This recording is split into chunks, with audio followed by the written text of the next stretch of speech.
She paid $80 for her house, not 80,000, not 800, 80. The cost of 2 tanks of gas, a nice dinner for 2, a mediocre jacket from a department store that'll fall apart by April. And she's been warm, genuinely warm, wake up sweating warm, through 3 Montana winters. That's the thing I keep coming back to.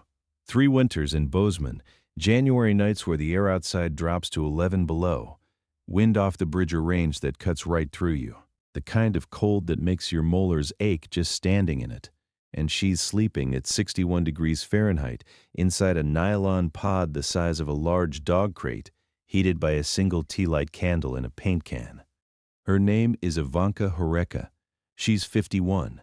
She spent 16 years as a pharmacy tech, knows drug interactions the way most people know their own addresses, lost her apartment in the spring of 2021 when her landlord sold the building to a developer and the replacement rent was $900 more than what she'd been paying. She had 2 weeks. Then she had nothing. What she has now is a system. That's actually the word she uses.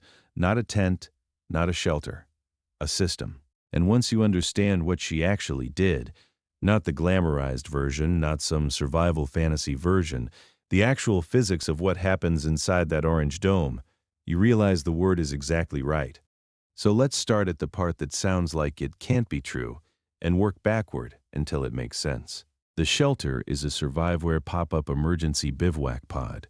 You've seen the type. Bright orange, looks like an oversized sleeping bag crossed with a tube tent, rolls up into a stuff sack about the size of a loaf of bread, weighs 2.3 pounds. Sets up in 8 seconds. You literally pull a cord and it springs open, like those collapsible laundry hampers, sold in earthquake prep kits, emergency car kits, the kinds of things people buy and stick in their garage and never open, rated windproof and waterproof. 1 star on thermal retention if you actually read the specs. When Ivanka found it at a church donation drive in October 2021, a woman was trying to pass it off as a sleeping bag. Ivanka knew it wasn't. She'd worked in a pharmacy long enough to read fine print. She took it home being a spot behind a collapsed chain-link fence off North 19th Avenue, behind what used to be a rendering plant, screened by a stand of cottonwood trees, and she spread it out on the ground and looked at it for a long time. Here's what she was actually looking at. The shelter is a dome, not a tent with poles, a dome with a pre-tensioned spring frame, like a spring in a ballpoint pen but bigger, that holds the whole thing in shape without any setup. Roughly 6 feet long, 4 feet wide, 3.5 feet tall at the peak. You zip yourself in. You've got a volume of space. She calculated this later on a scrap of paper, somewhere around 54 cubic feet of sealed air. And that number, 54 cubic feet, is where everything starts. Most people think of cold as a thing that attacks you. The wind is coming. The temperature drops. Something outside is threatening something inside. That's how we talk about it. That's how it feels. But that's not actually how heat transfer works. And once Ivanka understood the difference, the whole shelter problem became solvable in a way it hadn't been before. Heat doesn't get attacked. Heat leaves. It moves, always, without exception, from warm things toward cold things. Your body is warm. The air outside is cold. Your heat is constantly moving toward the air, like water draining toward lower ground, and the only thing standing between you and hypothermia is whatever's in the way. The enemy isn't the cold. The enemy is the path. A standard sleeping bag, good one, expedition rated, works because it puts a thick barrier in the way of that path. Goose down or synthetic fill creates thousands of tiny air pockets, and still air is a terrible conductor of heat. Your heat tries to leave, hits the fill, slows way down. You stay warm? A pop-up emergency bivouac pod, the $80 version unmodified, doesn't work like that. The walls are thin nylon, 2 layers of it maybe, with essentially nothing between them.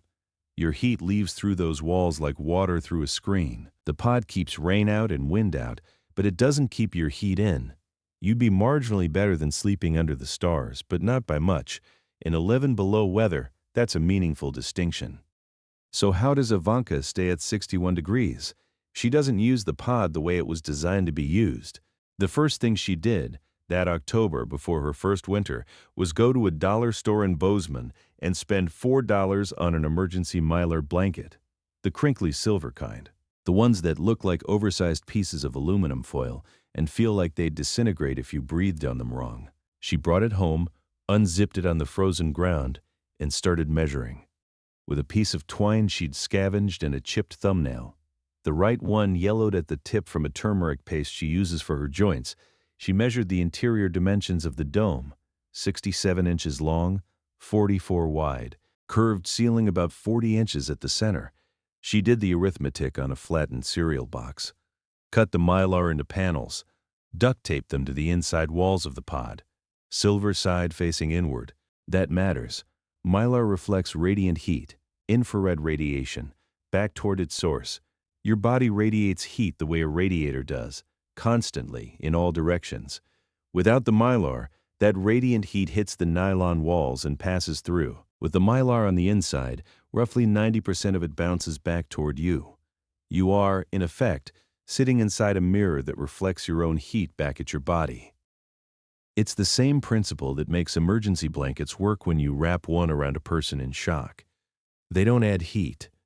They just stop your heat from leaving. She'd done it wrong the first time, actually.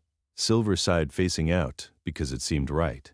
The silver was shiny. It should reflect the cold, shouldn't it? She spent a night that was marginally worse than the night before and lay there in the dark trying to figure out why. Then she thought about how a thermos works. A thermos keeps coffee hot not by adding heat. It has no heater, but by eliminating the pathways for heat to escape. The silver vacuum-insulated interior reflects radiant heat. The vacuum gap between the inner and outer walls kills conduction. 3 pathways blocked. Coffee stays hot for 8 hours. She was trying to build a thermos she could sleep inside. Silver side in. Radiant heat reflected back. First pathway, radiation, partially blocked. The second problem was conduction. Conduction is what happens when heat moves through direct contact, through molecules touching each other, passing energy hand to hand. Touch a metal railing in January, that instant shocking cold you feel. That's conduction. The metal didn't get colder. Your hand got warmer briefly, and then your heat poured into the metal because metal conducts heat about 400 times better than air does. The ground is the worst. Ivanka learned this the hard way her first week outside. Before she had the pod at all, she'd been sleeping on a foam camping pad directly on the frozen dirt and waking up every 2 hours, cold in a specific way, cold from below. The ground under her was pulling her heat out through the pad, through her clothes, through her sleeping bag. The Earth has essentially infinite thermal mass. It will absorb your heat indefinitely, all night, and never warm up perceptibly. She'd read about this once. Something about how soldiers in the field lose more body heat to the ground than to the air, even in wind. She didn't remember where she'd read it, but she knew it was true in her bones. With the pod, the floor is the same nylon as the walls, which is to say, no better than nothing. So she built a floor. 5 flattened cardboard boxes layered. Over those, a sheet of closed-cell foam she found behind the Target on Baxter Lane. The kind used under laminate flooring, pale blue, about a 1/4 inch thick. Over that, a section of moving blanket she'd paid $3 for at a garage sale. The whole stack was about 1.5 inches of layered insulation between her sleeping bag and the frozen ground. She tested it by lying on the bare cardboard stack outside the pod for 10 minutes on a 20-degree night. Her hip stayed warm. The cardboard directly below her hip was warm to the touch when she got up, which meant her heat was staying in her body, not draining into the ground. Not perfect, but the path was now much longer. There's something strange about watching someone solve a housing problem with the same brain they'd use to solve a chemistry problem, and it's something I think about whenever I get to this part of Ivanka's story. She's not an engineer. She dropped out of 2 years of a nursing program in 1997, worked a deli counter, took a pharmacy technician certification, spent 16 years counting pills and reading interaction warnings and explaining to elderly men that you absolutely should not take that with grapefruit juice. What she got from that job, what she carried with her into that cottonwood stand in Bozeman, was a habit of reading the mechanism, not just what a drug does, but how it does it. Not just that ibuprofen reduces inflammation, But why? Prostaglandins, enzyme inhibition, the actual pathway. She applied that to the cold. Why does this shelter fail? Because heat has pathways. Radiation, conduction, convection. Block the pathways, block the failure. You could argue that any smart person in her situation would have done the same thing. I'm not sure that's true. Most people, when they're cold, add more of what they already have. More blankets, more layers, more weight on top of them. Ivanka went looking for the leak. That's a different move, and it's the move that worked. By mid-November 2021, she had the Mylar lining in place and the insulated floor built. The interior of the pod was running about 15 degrees warmer than the outside temperature on a still night, just from trapped body heat and reflected radiation. Not enough. Not in Montana. 15 above outside meant 30 inside. 30 degrees Fahrenheit, cold enough to see your breath, cold enough to wake up with your fingers aching, cold enough to wonder if this was the winter that stopped working. She needed a heat source. This is the part where you'd expect a propane heater or some kind of chemical hand warmer system, or at least a small electrical device running off a battery. She'd looked at all of those. The propane heater, the little buddy, the one that's actually designed for small spaces, produces carbon monoxide. In a sealed space the size of hers with no ventilation, you'd be dead before you got cold. Chemical hand warmers, burn hot for about 6 hours, cost $2 each. Add up fast. Battery heaters, drain fast, cost money to charge. What she had was a pound of tea light candles she'd bought for $2 at a grocery store closeout bin. 50 candles for $2, and a 1-gallon metal paint can with a lid, empty, that she'd found behind the house of a man who was repainting his porch. She filled the paint can with sand, about 3/4 full, set a tea light candle on top of the sand in the center, put the lid on but slightly ajar, tilted to one side, leaving a gap of about an inch. This is the heat source she uses. Let me explain what it actually does. A tea light candle is small. It produces roughly 30 watts of heat, about the same as a small incandescent nightlight bulb. In a large space, 30 watts of heat is nothing. In a barn, you wouldn't notice it. In a house, you'd notice a barely perceptible warmth if you held your hand 6 inches from the flame. In 54 cubic feet of sealed, insulated air, 30 watts is enough. The sand inside the paint can absorb heat from the candle and stores it. Thermal mass. Sand is good at this. It heats up slowly and releases heat slowly.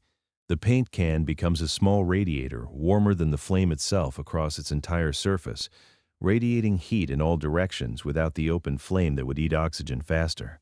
The tilted lid limits airflow enough that the candle burns longer, roughly 4 hours per tea light instead of the usual 3, while still getting enough oxygen to stay lit. She places the whole setup on a salvaged ceramic bathroom tile, because ceramic doesn't conduct heat to the floor the way metal does, and she doesn't want to melt the nylon through the cardboard. 1 candle, 4 hours, 22 degrees Fahrenheit above ambient, inside the pod. She lights it at 9 p.m. By 9:30, the interior is at 45 degrees when it's 23 outside. By 10, it's at 52. She's in her sleeping bag. Her body heat, 600 BTUs per hour from a resting adult body, is adding to the candle's 30 watts. The Mylar is bouncing most of her radiant heat back at her. The insulated floor is holding. The dome geometry means there's almost no floor area losing heat compared to the enclosed volume. By midnight, the candle burns out. Interior temperature, 61 degrees. She sleeps at 61 degrees while the thermometer outside drops to 11 below zero. There's a physics concept called the surface area to volume ratio, and it's the real reason this works, and it's also the reason most people never figure it out. Here's the idea. Imagine a box, a perfect cube, 1 foot on each side. It has 6 faces, each 1 foot square. That's 6 square feet of surface area. Volume, 1 cubic foot. Now imagine a cube that's 2 feet on each side. Surface area, 24 square feet. Volume, 8 cubic feet. When you doubled the size of the box, the volume went up by 8 times, but the surface area only went up by 4 times. The bigger the space, the smaller the ratio of surface where heat escapes to volume where heat is stored. A large cabin has a lot of volume and a lot of surface area. The ratio between them is pretty decent. Manageable, a good wood stove can warm it. A big tent, say a 4-person camping tent, has proportionally more surface area for its volume than a cabin. The walls are thin. Heat escapes faster per cubic foot of air inside. You need more heat to stay warm. Ivanka's pod, at 54 cubic feet, has a surface area of roughly 80 square feet. That's a ratio of about 1.5 square feet of wall per cubic foot of volume. Now, a standard single-person camping tent, roughly 120 cubic feet, has about 140 square feet of surface area. Call it 1.2 square feet per cubic foot. Wait, that seems like the tent should be more efficient. But the tent walls are thin nylon, essentially no insulation. The pod walls have the Mylar layer, she added. Effective R value of the pod system, approximately R4 with the Mylar versus R.2 for bare camping nylon. The pod's insulation is 20 times better, even though its surface area ratio is worse. And the pod has a candle. The tent has nothing. 61 degrees inside the pod. -11 outside. Temperature difference 72 degrees. That's what good insulation in a small space with a tiny heat source can do. She's not the only one at the cottonwood stand. There are 4 other people wintering there by December 2021. A man named Pete, who arrived from Missoula in November with a dome tent he bought at a sporting goods store for $65. A woman named Cass, who has a 4-season backpacking tent she's had for 7 years. 2 brothers, Marcus and Dion, sharing a canvas wall tent they'd borrowed from a hunting outfitter. Pete makes it to January 3rd before the tent fails on him. Not fails catastrophically. The fabric doesn't tear. The poles don't snap. It fails thermally. He wakes up at 2 in the morning with a body temperature he describes as, like my blood got thicker. Hypothermia is a process, not an event. You don't fall off a cliff. You slide down a slope. He slides far enough that he walks to the emergency room that morning, where they warm him up and discharge him with a pamphlet about cold exposure and a suggestion that he find somewhere to stay. He comes back to the stand 2 days later. He'd turned down the shelter offer. Many people do for reasons that are complicated and personal and not this video's to judge. He asked Ivanka what she did differently. She showed him. He didn't have a paint can. He didn't have Mylar. He had a disposable lighter and a roll of contractor garbage bags and a box of the cheapest tea light candles Ivanka had left over. She gave him 6 candles and helped him stuff the inside of his tent with crumpled newspaper. She had 3 weeks' worth of newspapers from a coffee shop where the staff quietly set them aside for her, between the inner and outer walls of the dome, where a small air gap existed. Dead air. That's all newspaper-stuffed insulation is. The paper itself conducts heat reasonably well, but crumpled paper creates thousands of tiny pockets of trapped still air, and still air is a miserable conductor of heat. It's not as good as proper foam insulation. It's enormously better than nothing. Pete made it through January. Barely, but he made it. The candle in the paint can is the part that gets people. It seems too small to matter. A tea light, the kind your grandmother puts on her dining table for ambiance, the kind you see in little glass holders at Italian restaurants. How is that keeping anyone alive at 11 below? Here's the honest version of what's happening. A human body at rest generates about 80 watts of heat continuously. That's just metabolism, digesting, breathing, keeping organs running. In a sleeping bag inside an insulated pod, that 80 watts has nowhere to go. It accumulates. The sleeping bag traps it close to the skin. The pod's insulation slows its escape through the walls. The Mylar bounces some of it back from the walls. The insulated floor stops it from draining into the ground. The tea light adds 30 more watts. So the pod has 110 watts of heat production inside it. Her body plus the candle, and approximately 80 square feet of insulated wall to lose it through. Run the math. With R4 insulation across 80 square feet and a 72-degree temperature difference, heat loss through the walls is roughly 80 divided by R4 equals 20 BTUs per hour per square foot. Across 80 square feet, total heat loss is roughly 1,600 BTUs per hour. Her body produces about 270 BTUs per hour at rest. The candle produces about 100 BTUs per hour of production, against 1,600 of loss. Still losing, still cold. Except the Mylar.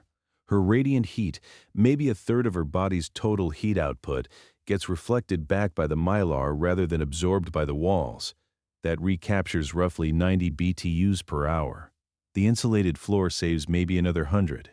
The sealed dome has no air exchange, so convective loss, the biggest heat killer in a leaky tent, is close to zero. She's losing maybe 1,200 BTUs per hour from the final system, and generating 370 and recapturing almost 200 from the Mylar and floor together. Net loss, roughly 630 BTUs per hour. The pod has about 54 cubic feet of air, which weighs about 4 ounces. A 4-ounce mass of air requires very few BTUs to change temperature. The math says the interior stabilizes somewhere around 60 degrees above outside, except it doesn't quite. Because the walls aren't a perfect insulator, and the real number ends up at about 55 to 62 depending on wind and cloud cover, and exactly how still the air is. She's not running a perfect heat balance, she's running a good enough one. And good enough, at 11 below, is everything. By February of that first winter, she'd made one more modification that she considers more important than any of the others. A door. Not the zipper. The pod has a zipper that works fine. The problem is what happens when you unzip it. Every time you open the shelter, you dump the warm inside air out and pull in freezing outside air. If you get up twice in the night, to use the bathroom, to check on a sound outside, to turn over, you've vented all the heat you built up, and you're starting over from whatever temperature the outside is. She needed a vestibule. She built one from 2 contractor garbage bags, the big black ones, 100-gallon capacity, taped together at their open ends and then taped around the zip-open doorway of the pod. It's not elegant.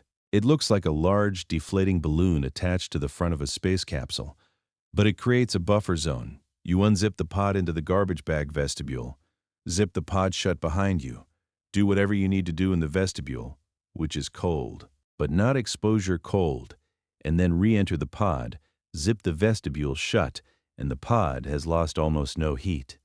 She got the idea from airlocks, from the concept of an airlock, the way a submarine has a chamber you can flood without flooding the whole vessel, the way spacecraft have a pressure chamber between the interior and the vacuum of space. She'd read about airlocks in a library book when she was 9 years old, a book about submarines she'd checked out because her father had been a river worker on the Va in Slovakia before he came to the United States, and she'd developed a fascination with anything that had to do with controlled movement through water. The anchor tattoo on her right wrist is for him. He died in 2009.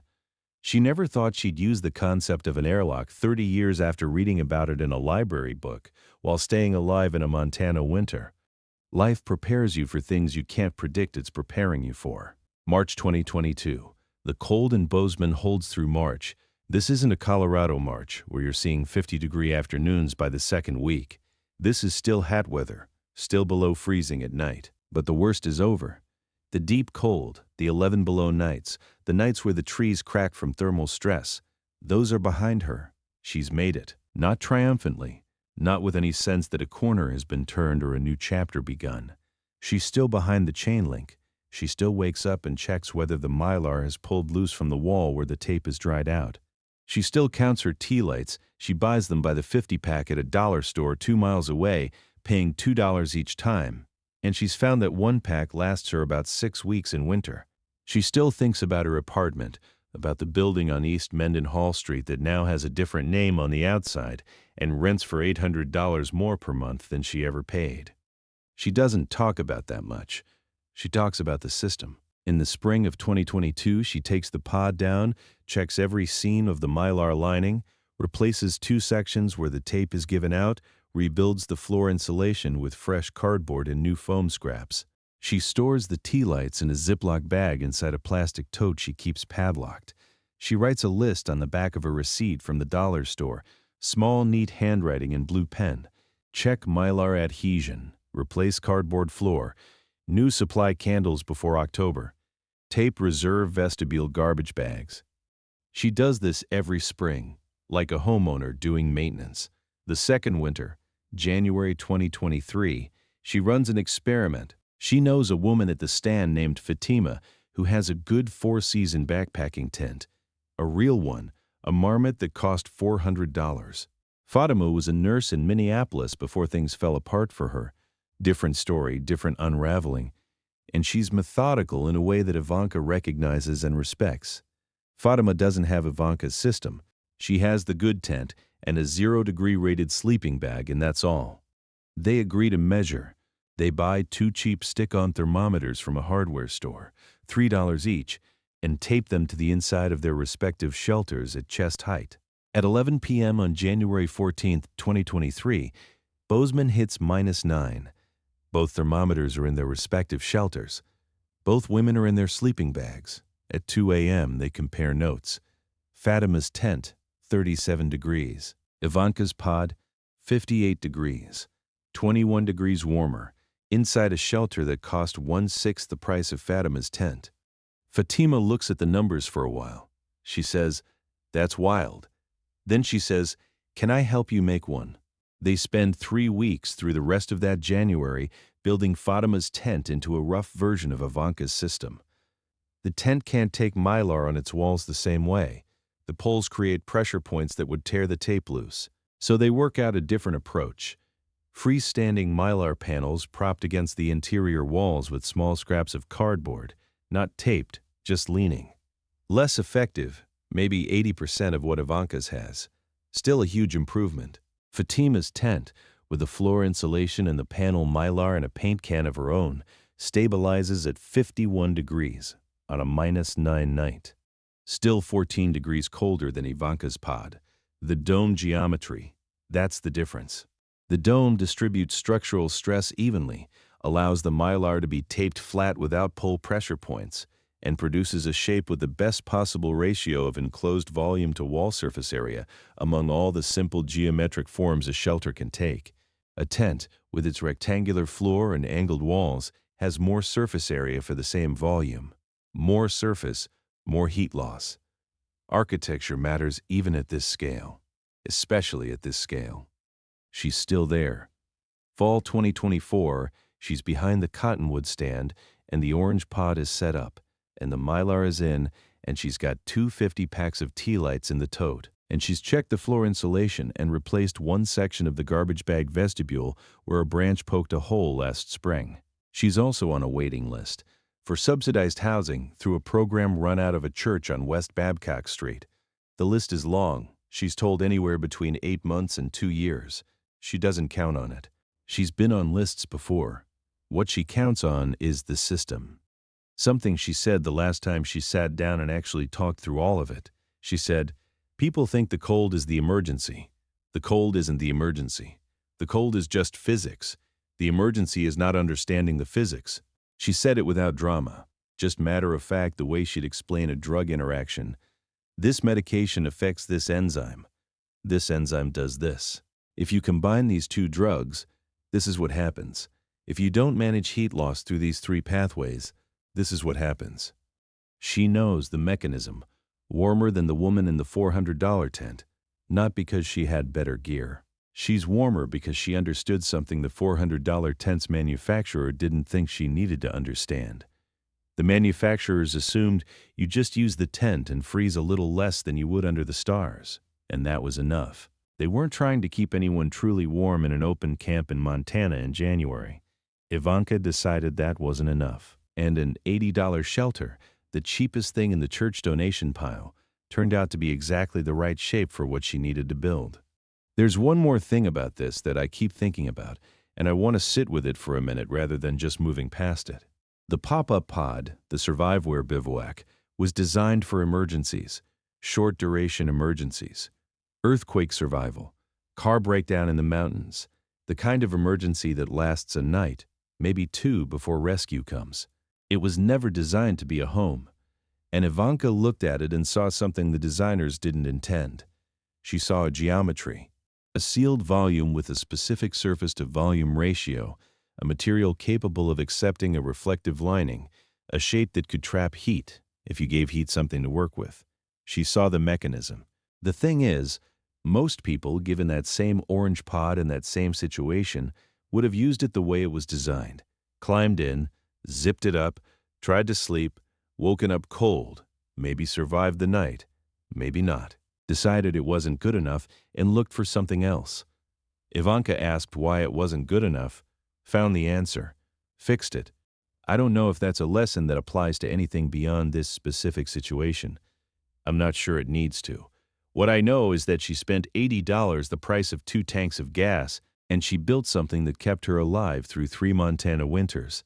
And she did it by understanding heat the way she'd been trained to understand chemistry. Not as a feeling, but as a mechanism with knowable pathways you could interrupt if you were paying attention. The cold never stopped being dangerous. She just stopped being the thing in its way.